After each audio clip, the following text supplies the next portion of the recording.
Well, for me, one of the things that's the most critical is that I need to have accountability. And for me, accountability starts with committing to something. Sign up, tell all your friends, put it out there, create this power of accountability that now, you've told everybody you're going to do this. You got a date on the calendar, you paid $200 to sign up for this thing, like you're in. And now you got to figure out how to get ready.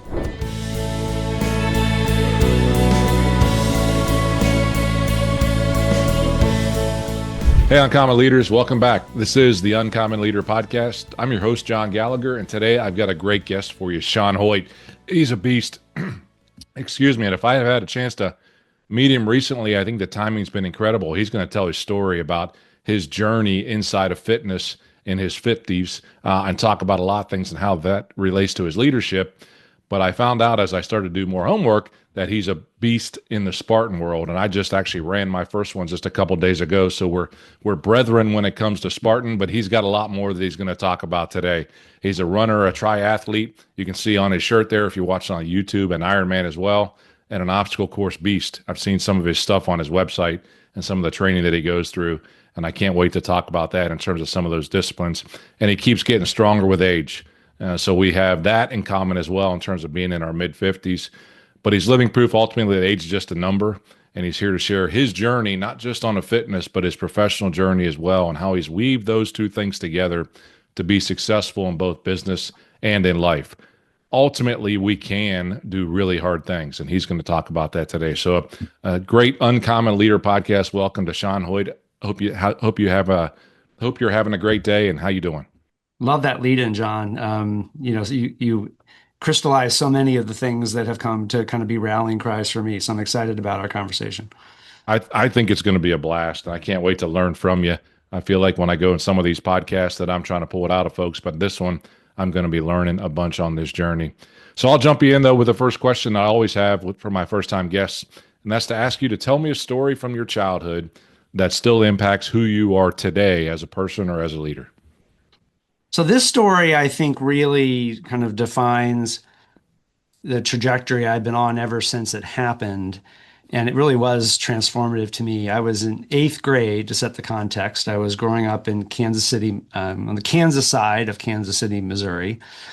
And I was a very average, low effort athlete at the time. I played on the soccer team and sat the bench most of the time, played basketball, but I was either on the B or the C team, never done any running in my life. And every year we would have to go through this regimen of doing the presidential physical fitness test at school. We'd have to do sit-ups and pull-ups and run a mile and do all these things and get graded on it. And I usually failed miserably at almost all of them. And just remember feeling embarrassed, at that. And I was a little bit overweight. I wouldn't have called myself obese, but I was a little chubby, as I was coming out of 7th and into 8th grade. And so certainly no one, not even myself, thought of me as an athlete.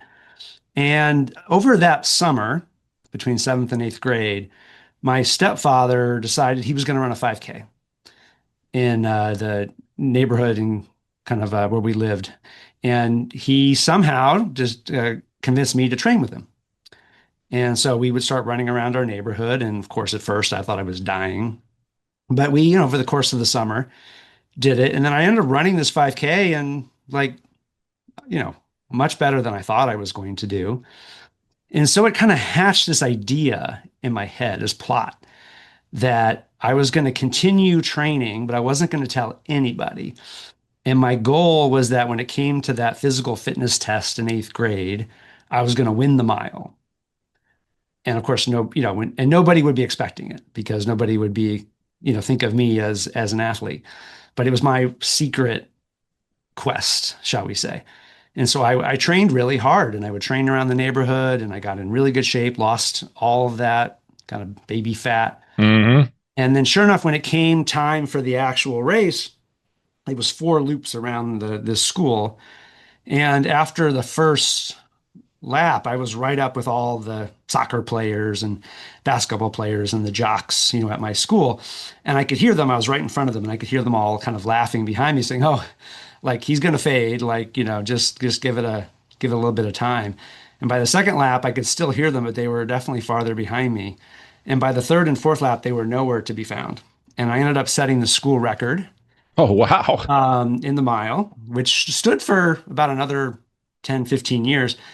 And it was transformative to me because it showed me that I was capable of transforming Mm. myself if I believed in myself and if I put in the work. And that all of a sudden I felt like a very different person. And the next year, I went to high school and joined the cross country team and ended up running the Kansas City Marathon at age 14. I was the youngest person in the race. And, never in a million years would that ever have been occurred to me as even possible if I hadn't have gone through that experience of doing something really hard, surprising myself, forget about everybody else, and realizing that, whoa, I can do these things. I am an athlete, as long as I apply myself towards being one.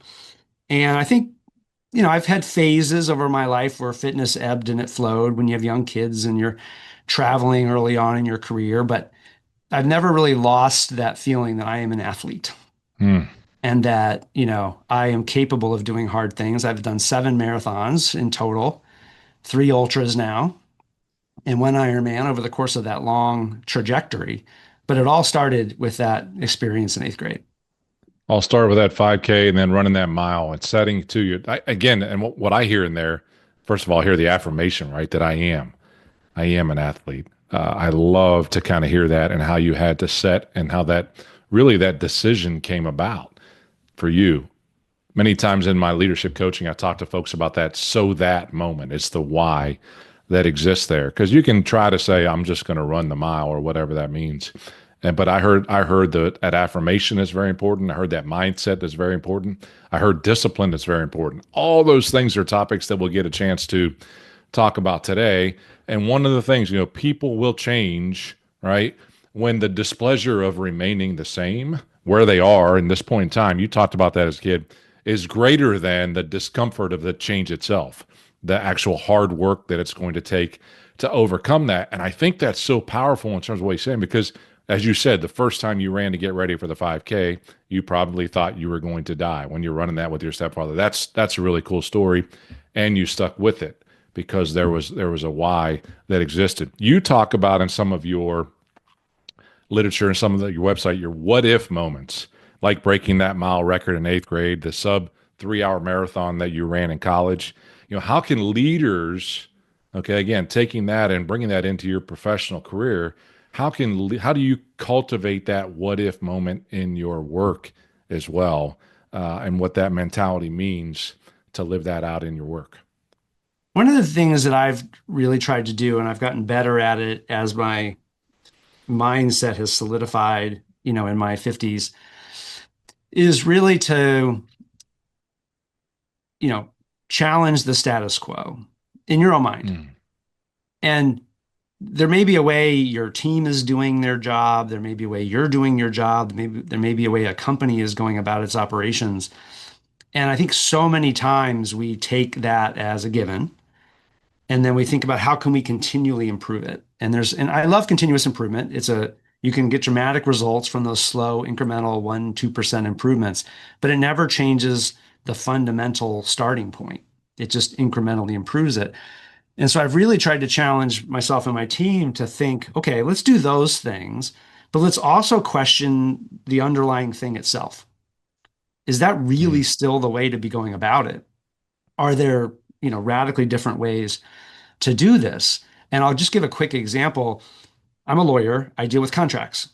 And we've all seen contracts, right? They're small print and whole sections with capital letters and pages of dense text. And that's the way everyone thinks a contract needs to look. And we have our contracts up online so that our prospects can see them and hopefully accept them if they find them reasonable. But they still look very unappealing and very daunting, even to a business professional. We're not selling to customers, we're selling to enterprises. But still, there's no reason it has to look that way. So I decided to engage in a thought experiment with my team, which is to be like, how can we take this same content and present it not as a contract in that format, but as a modern web page that looks like really good web pages that are really easy to follow. And we end up working with our web team to completely redesign our contract. And now if you go to this, to our company's web page, company's called OutSystems, and if you look up our master subscription agreement, you'll see a very different looking contract than you've ever seen before. And we're very proud of that because we just thought outside the box and decided, what if, we didn't make this look like a contract? Is it possible? Is it legal? We had to do the research, and but when you question those fundamental beliefs, and usually the ones that you're questioning are the things you say aren't possible. Like, well, we can't do that, or we can't do this, or I'm not capable of that. Well, why? What if you could? And I stole that from David Goggins. I'll be very transparent. He mentions that in his book, Can't Hurt Me, which is right behind me. And that, frankly, that thinking was what got me to finally sign up for my first Ironman, because I'd always thought that was impossible. And then I said, well, wait a minute, like, what if I break it down and do the math on the individual components? How much time would it take me if I, did each of these 3 components at a relatively moderate pace? And I realized, wait a minute, I'd have like 2 extra hours to finish under the deadline. Like, all of a sudden, I think this is possible, where I always thought it was impossible.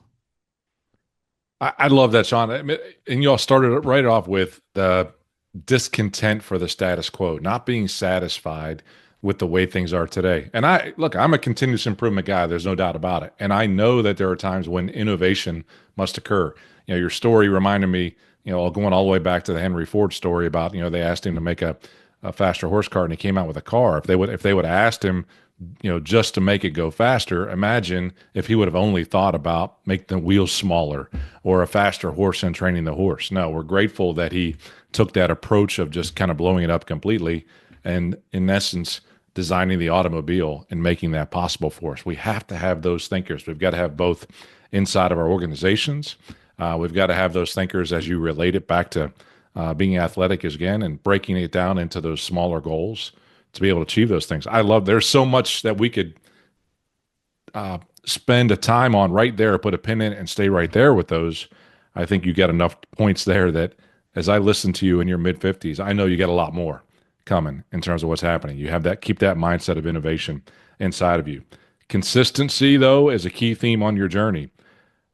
As you have, let's start with your training first. What are some non-negotiable habits that you've done? So if you got Goggins in your mindset, I know you have habits that you do on a daily or weekly basis to ensure that you're continuing to get better.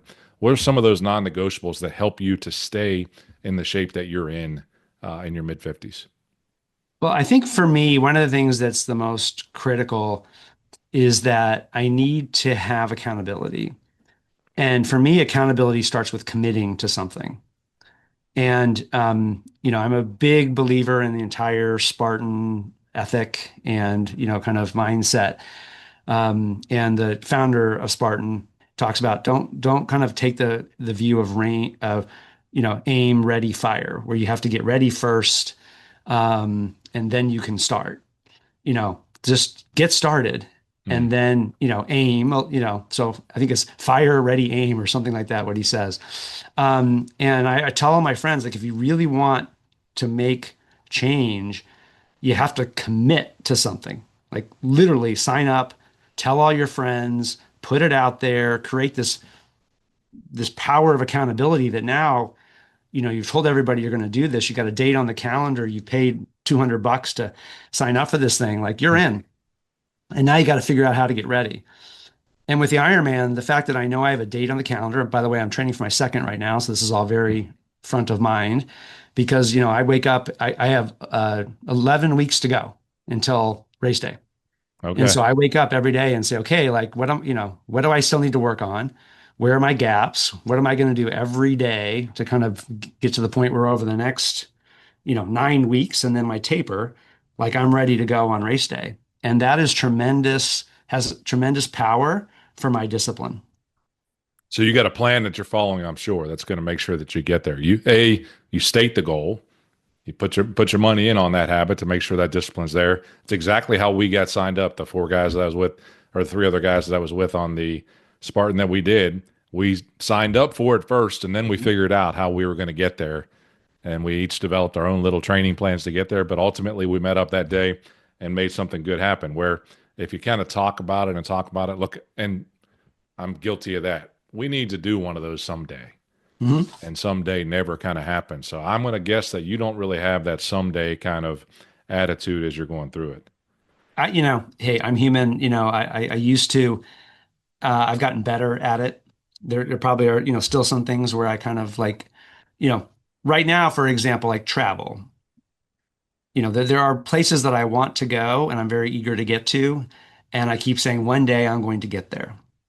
And, I sometimes I question myself, why don't I take the same approach with getting to that location that I do with, running this Ironman? And, it's a question of priorities. You have to figure out, okay, for this year, given the constraints that we have around time and money and schedule, which of these are more important. But there are areas of my life where I don't apply that same level of discipline. And it is a matter of prioritization. You can't do everything.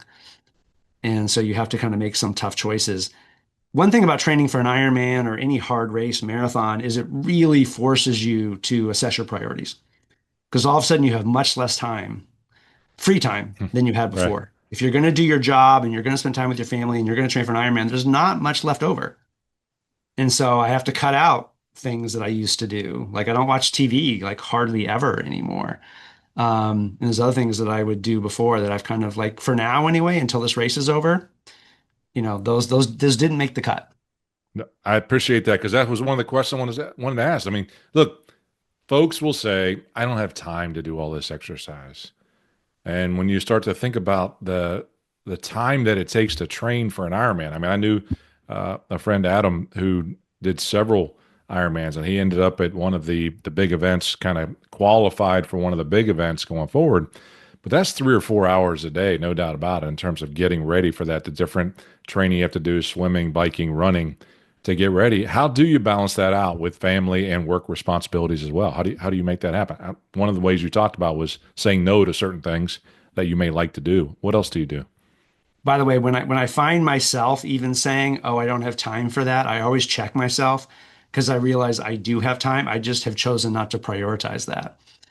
And so usually when, I think it's important to always remember when you say you don't have time for something, really what you're saying is I'm not prioritizing that above other things. But Amen. in answer to your question, um, in terms of how I find the time, one thing I realized along the way was that if I was going to put this intense time into inward towards my training, I had to make sure the time that I spent with others in my life, family, work, kids, that time was extremely high quality. And so when I get done with a ride and I'm back home, I'll find my wife and I'll check in and say, "How's your day going? What can I help with? What do you want to, what do you want to do with your day?" And find out what she needs and make sure then that I'm on for her. If I come home and spend the next 3 hours lying around, like watching TV and recovering, which is exactly what my body wants to do. I just want to take a nap and put some Hmm. TV on or a football game and just sit there for the next 3 hours. But, I don't have, if I do that, then I'm deprioritizing something that's extremely important to me, which is the people in my life that need me. So I've realized that if I'm going to do this, the things that I do, the trade-off or the might be the wrong word because it's not a negative, but the corollary to that is I have to be extremely intentional with the time that I spend with the people in my life. There's that word, intentional. That is so important to be intentional with how you create that so that they don't get the worst, right? They Mhm. don't get the crumbs that's left over when you're done. It's no, that, I mean, that is very inspiring, Sean, and I appreciate you kind of going through that. Look, you're not doing this on your own. You've got family that kind of is supporting you that goes through that. But in the fitness world, in the leadership world, how important do you see community as part of that? So, tell me that type of community that it takes to, continuously run Ironman. And I know the community inside of Spartan World is pretty powerful in the group that we had. But how important is it for leaders to surround themselves with great people in a community? Well, I'll give the work answer first because I figured that out a long time ago. It took me a lot longer to figure it out on the kind of fitness side. On the work side, I think I realized very early on that there was no way that I was going to be successful in my career unless I enabled others to be successful. My success was going to be a function of helping others succeed.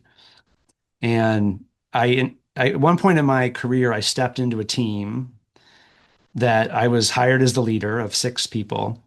And I was told during the interview process that the team had the worst reputation of any team in the company. They'd done some kind of satisfaction survey or something, and that team, the legal team at the time, scored worst. So that's why they were replacing the person that was there before and hiring me.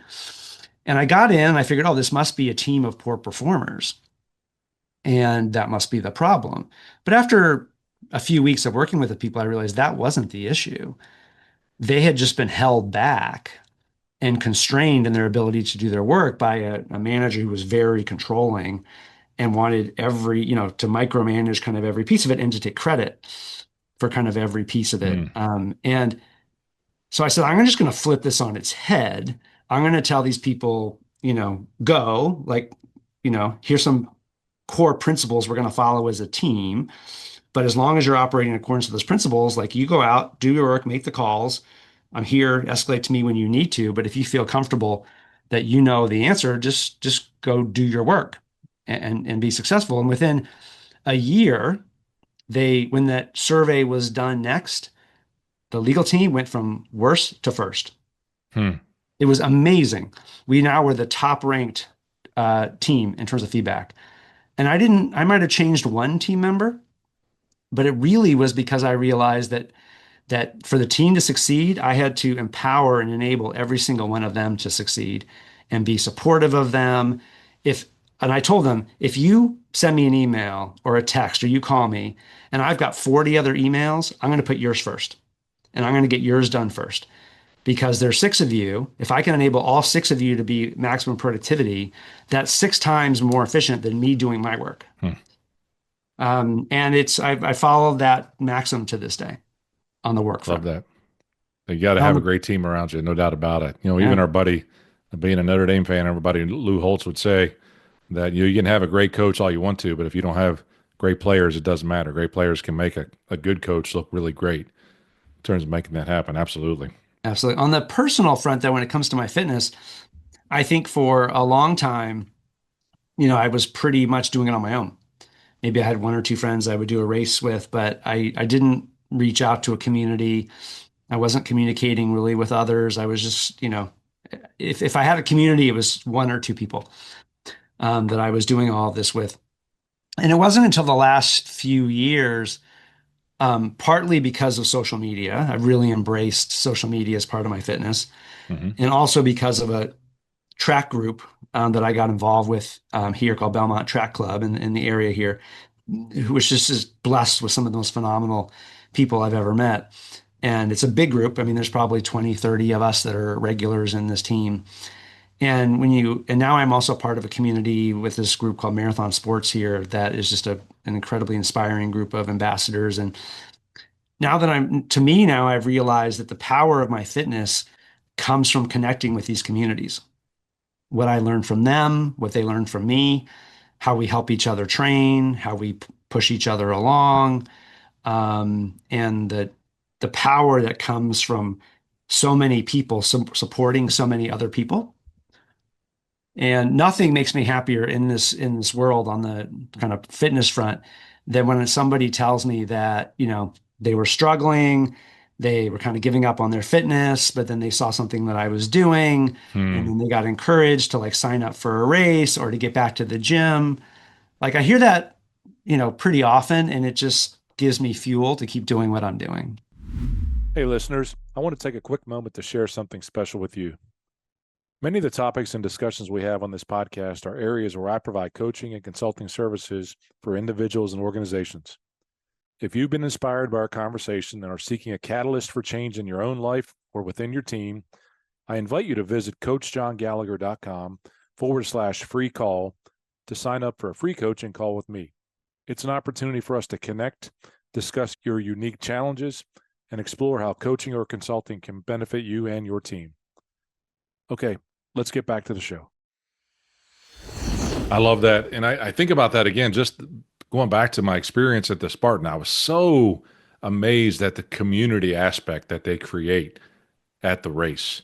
The volunteers that are there at each of the obstacles that are going on and along the course, they're encouraging you, they're inspiring you, they're really motivating you to keep going and to do that. And the MCs that are there to get you all fired up, and the music, all those things that are there. I think that community can be so powerful. And the fact that now you have the opportunity through social media to be an inspiration to others. Gosh, what else could you possibly want in terms of passing it on and making that happen, is to have an impact there. And I know it's not easy. You don't have all good days when you're training. You talked about this from a mindset standpoint as well. And we have troubles at work and we get into tough times. When you're going through training, how do you overcome what might be those bumps and bruises and pains and push through it to make it happen? What keeps you going? I read something on social media following someone who was a lot more elite than I am. I think it was one of the elite triathletes, and they said something that, I'm sure it's been written many times before, but it's the first time I had seen it. And it said that on average, for a serious athlete who's training for a serious goal, about 1/3 of your workouts are going to suck. They're going to feel awkward. You're going to be slow. You're going to just feel like, you're making backward progress. You're going to have about 1/3 of them where you feel solid. And then you're going to have about 1/3 of them when you feel like it's really clicking. And, to read that elite athletes go through that, that really helped to validate, because that's pretty much what I feel. I definitely have some workouts where I just feel off and I just feel sluggish, and maybe I'll even have, a couple in a row, but I never have like 10 in a row. For every day like that, I'll have a day like, this morning I got up early and went for a swim, and it just felt amazing. Like I just felt, my form was good, my energy was good, and it was just so affirming. But if I go out on Monday and I have a sluggish swim, I'm not going to panic. I'm not going to say, well, what's going wrong? I'm just going to remember the rule of thirds. Okay, for every one of the ones like this morning, I'm going to have one like next Monday. Any nutrition tips that keep you going as well, that are habits and disciplines? I'm trying to learn here now. Well, that's a significant energy drain to get ready for an Ironman, no matter how you're looking at it. I'm going to answer your question a little more broadly, if that's okay. Yeah, okay. When it comes to especially Ironman training, which is swim, bike, run, I've kind of decided that it's four. There's swim, bike, run, and recovery. And I intentionally put as much effort and time into the recovery component as I do the other three. And that involves stretching, it involves PT, it involves sleep. I really prioritize getting my sleep in. On the nutrition side, I'm very careful about the fuel I put in my body. I mean, hey, I'll have a piece of chocolate cake just like everybody else, but most of my food I'm try to be intentional about, and either have my body needs carbs at this level of training, so I have to prioritize carbs and make sure they're complex carbs, with whole grains and seeds and things like that, and then protein. Just making sure I'm getting a lot of protein, and then also fatty fish, spinach, things like that. And I feel like if I eat well and hydrate well and sleep well, I'll have really good energy for these workouts and be able to kind of keep up the intensity. Because you're right, it's about 20 hours a week for me right now of workouts. So I need a lot of fuel. So I love that in terms of talking about that recovery as well. And again, as leaders, we don't prioritize those things very well. Even if we're not athletes, as leaders, we're not prioritizing sleep, or in general, staying up late on our computers, trying to get work done. Can you talk about some of those minor details, blue light that you look at and the stress you create and cortisol and all those things that I'm sure you've studied? I mean, leaders, you've got to pay attention to this. It doesn't matter if you run an Ironman or you run a Spartan or something else. You've got to prioritize sleep. You've got to prioritize nutrition so that you can show up to be the best leader you need to be to the people that you work with on a daily basis. Too often, it took me, I didn't learn at in seventh grade that I could be an athlete. And while I played a lot of sports, I was late in my 40s before I finally made the decision that I needed to take care of myself a little bit better. So you should be commended for what you've done, Shawn, in terms of the work that you've put in and the consistency that you've put in over the years to continue to find that what if that continues to drive you. So you're training for the Ironman now. Have you had the opportunity to talk or think about the next what if for you, whether it's career or life or fitness? One, the way I've been approaching it the last several years is that um, there's a couple key principles that I know I will follow, but then I translate that into specific goals on an annual basis. So I'm not yet thinking about what I'm going to do in 2026. Like maybe I've got a few ideas percolating in my head, but I'm not committing to anything until I get, all my big goals achieved for 2025. Then I'll stop and I'll reflect. But the principles that underlie it, which I think will not change, is number one is that every year I want to push myself outside of my comfort zone. Hmm. And that can take a couple of different ways. Number one is you can say doing something that I already do, but doing the next hardest thing. So Spartan, for example, I had done prior to this year, I'd done 3 trifecta weekends where you do the beast, super, and the sprint in one weekend. I'd done that 3 times. And I had done one ultra on its own, but I had never combined an ultra with a sprint and a super in the same weekend. And so this year in 25, I said, that's how I'm going to step outside my comfort zone. I'm going to take the hardest things I've done in Spartan and combine them for the first time.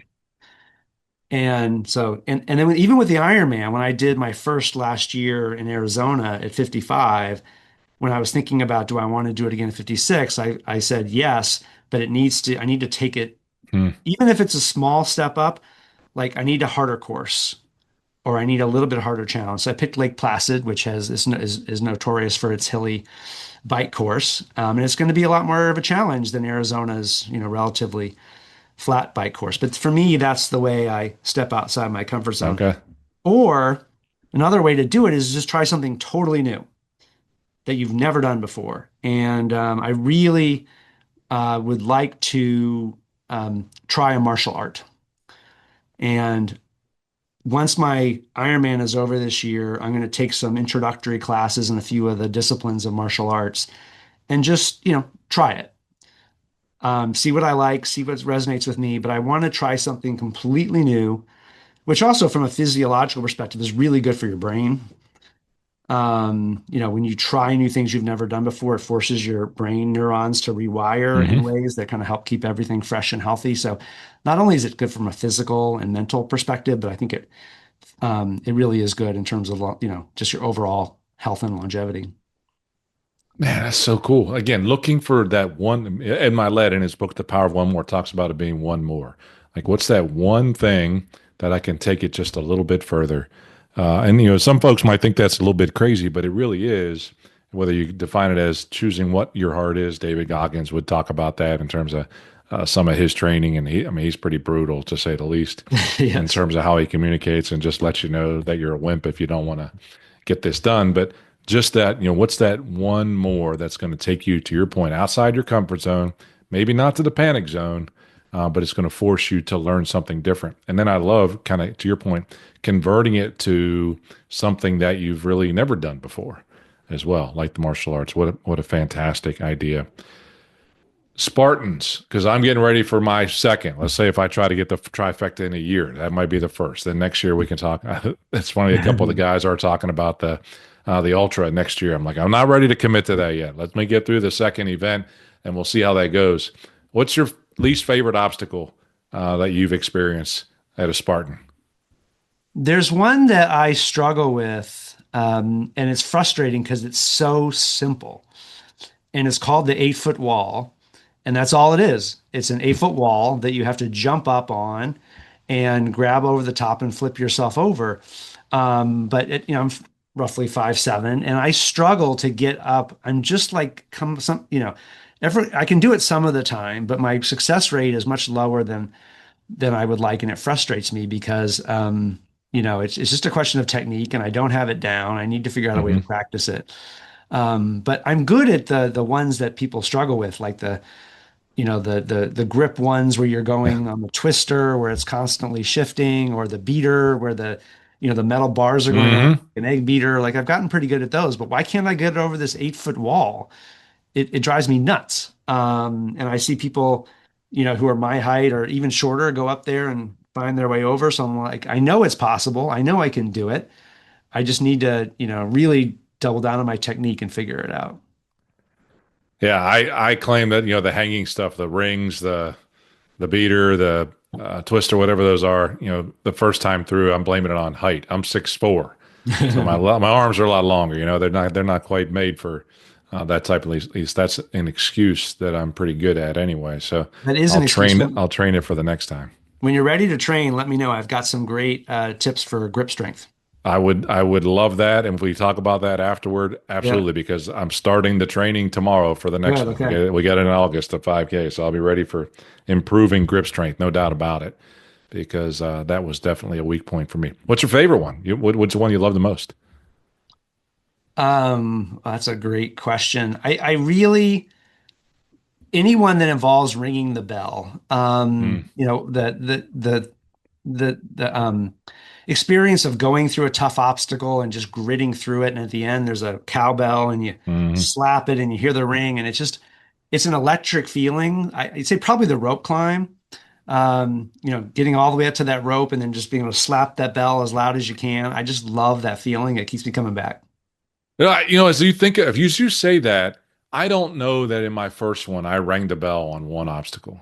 Well, just you Because wait. the bells are the hanging, the Yes. rope. I got to within like 6 inches of the rope, and it was raining, and I lost my footing where kind of the J hook, Yes. and I kind of panicked a little bit. I couldn't get my last set, like my last hook on the feet, and I was so disappointed. But I will not let that happen next time. I want to ring that. But you're right. I mean, the one where you climb along the wall, and Yep. grip the two by Z fours or wall. whatever that are there. Yeah, Yeah. the Z wall. Yeah. I didn't ring any bells. I want to ring a bell next time. Absolutely. Very important. And once you do, you'll be back again, guaranteed. So I had a friend, Dave, who did, and he'll probably listen to this podcast. At least I hope he does anyway. Man, when he got up that rope and he rang that bell, and it was like kind of the yell that he let out when he was done, when he got done off of that rope, that was really, really cool because it was his first Spartan as well. All right, one last one though, because you probably don't do a whole lot of these in terms of the penalties. I had penalty laps in the race, but overrated or underrated burpees? What do you think of burpees? The burpees are controversial in Spartan racing, but Mm, Joe DeSena, the CEO, he's very clear as to why they're there, which is that the penalty needs to be hard enough that you really want to complete the obstacle. If the penalty lap is too easy, you're gonna be like, all right, I tried, no big deal. just And or you skip it. I even see people skipping the obstacle altogether mm, because they don't go even right to try the penalty. Yeah. because they think there's no way I can do this, so they don't even give it a shot. But if you're doing 30 burpees, you're gonna really try as hard as you can on that obstacle. Now, 30 burpees is hard. You know, Yes. I tell Joe, hey, can we make it 20? That still would be, I think, accomplish the objective without taking so much out of you physically. But that's the thinking behind it, and there's definitely a core of truth to it. 30's a lot, but that's why it's there. 30 is a lot. And they only had it in one. They had it in the javelin throw. It was the only one that had the burpees. Everything else was a run in the Spartan this past weekend. But I hit the javelin. I couldn't. It was so great. I hit the javelin the first try. I was so happy. And I That feels don't know if good. you can really train for that one, but that felt pretty good. I'm going to assume since you're up in that Boston area, then you've run the one inside of Fenway. Did they have Yes, one inside of Fenway? Yeah, I they bet sure that was do. fun too in terms of going through it. Awesome. Sean, how do folks stay in touch with you and learn? I wanted to be inspired by you as well and what you do in your mid 50s and how you continue to grow and how you're teaching others how to do this also. I created a website. It's called ShawnHoytStayActive.com. Shawn is SHAWN. And that's where the kind of clearinghouse for everything that I'm doing. If you go there, you can get to kind of, I've got an Instagram channel that I'm very active on. I've got Spotify content that I've created. I've got YouTube content I created, but you can get to all of that from the website. I do tell people that on Instagram, like, I love following people's journey. I follow as many people as follow me intentionally. And if I love to follow people's journey and have it be reciprocal. I try to be really active in commenting on what people are doing. Every time I catch myself just scrolling through Instagram, I stop and say, okay, I'm not really engaging here. Engaging, sure. Like the point of this needs to be active and not passive for it really to be a community. I welcome people to connect with me there. It's just at Shawn Hoyt Stay Active. And, you can pretty much just do a simple web Google search too. It'll all come up. Okay. But I really, I'm very much enjoy the community aspect of it. Also, you and I were talking about this a little bit at the beginning before we started recording, but I have met so many people in real life that I first started engaging with over Instagram or social media.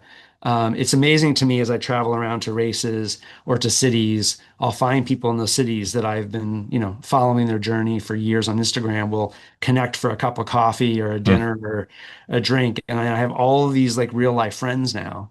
We're all started over social media. So people think social media is fake. They think it's not real, but these are real people and you can meet them in person and develop real friendships.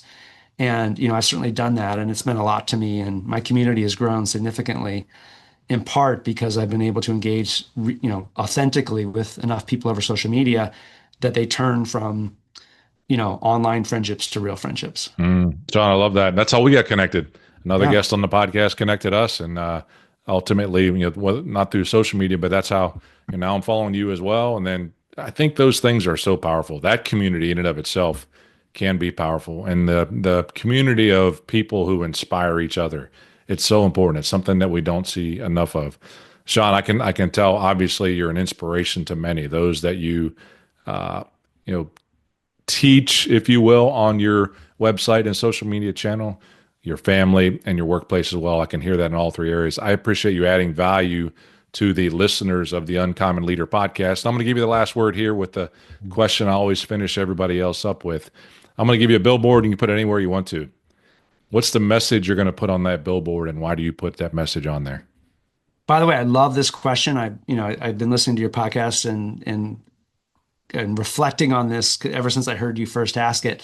I think it's really important for everyone to kind of think about that. Like, what is my message? If I only had 10 words or so, what would they be? And so, for me, I think it would say, and I chose these words very intentionally. I think it would say, you will succeed when you start.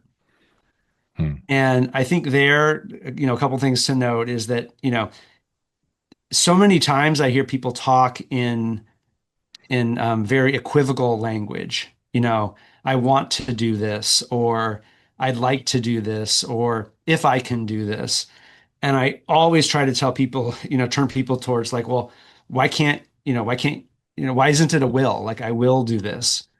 And then it's like, instead of if you start, it's like when you start, like you're going Hmm. to, like, just create this momentum around it. This is going to happen. But you can't have the one without the other. You can't succeed until you get started, commit, put in the work, and with consistent discipline. But so I tried to combine there, my focus on, commit, kind of believing in yourself, committing to something, putting in the hard work, but also with the very intentionality around the language that we use with ourselves, because I think that language can be either so important or so destructive. So good. Shawn, thank you so much. I wish you the best.